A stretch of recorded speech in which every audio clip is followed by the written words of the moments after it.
ప్రతిరోజు దేవుని గ్రంథాన్ని క్రమం తప్పకుండా చదివేవాడు జీవితంలో అన్ని విషయాల్లో విజయం సాధిస్తాడు. హల్లెలూయా. నీ ఆలోచనలు బాగుంటాయి, నీ తలంపులు బాగుంటాయి, నీ ఉద్దేశాలు బాగుంటాయి, నీ యోచనలు బాగుంటాయి, నీ అలవాట్లు బాగుంటాయి, నీ బిహేవియర్ బాగుంటుంది. నీ జీవితం ద్వారా దేవునికి మహిమ రావాలంటే దేవుని వాక్యాన్ని నీ ఒక కంపాస్గా, ఒక దిక్సూచిగా నువ్వు పెట్టుకోగలిగితే ఖచ్చితంగా నీ జీవితంలో అద్భుతాలు చూస్తావు. వినయం ఎవరి దగ్గర అయితే ఉంటుందో అక్కడ దేవుడు ఉంటాడు. వారి ద్వారా దేవుడు పనిచేస్తాడు.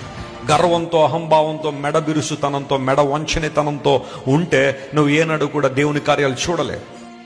దానియేలు వినయం కలిగిన వాడు, బాగా జ్ఞానం కలిగిన వాడైనప్పటికీ, బహుశ్రేష్ఠుడైన దానియేలు పిలువబడినప్పటికీ దానియేలులో వినయం ఉంది, తగ్గింపు ఉంది, ప్రార్థనా జీవితం ఉంది. నువ్వు నిజంగా వినయం గలవాడు, తగ్గింపు గలవాడు అని ఎప్పుడు తెలుసా? నువ్వు దేవుని సన్నిధిలో మోకాళ్ళు వేసినప్పుడు. అక్కడే నీ వినయం బయటపడుతుంది.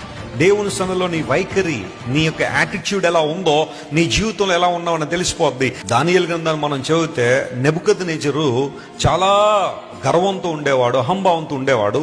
అలాంటి నెబుకద్నెజరు చెప్పండి, ఎద్దు వలె ఏం వేసాడట? గడ్డి మేసాడట. 7 సంవత్సరాలు, 1 కాదు 2 కాదు, 7 years అరణ్యంలోకి వెళ్ళిపోయి ఒక ఎద్దు ఏ విధంగా గడ్డి మేస్తుందో అలా తిరుగుతూ గడ్డి మేపాడు. గర్వంతో ఉంటే ఒక రోజున గడ్డి తింటావు, వినయంతో ఉంటే దేవునితో సహవాసం చేస్తావు. హల్లెలూయా.